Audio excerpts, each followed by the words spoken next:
Саламатсыздарбы? Шекер Бейкер каналына кош келиңиздер.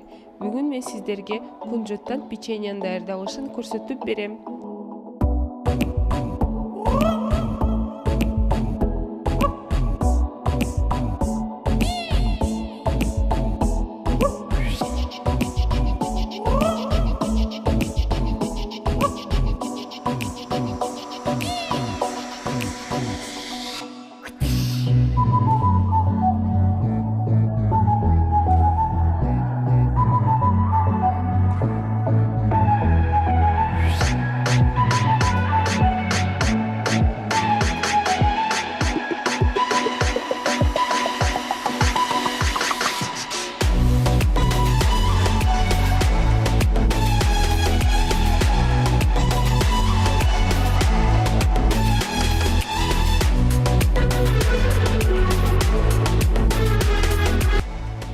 Сиздер да үй шартында ушинтип даярдап көрсөңүздөр болот.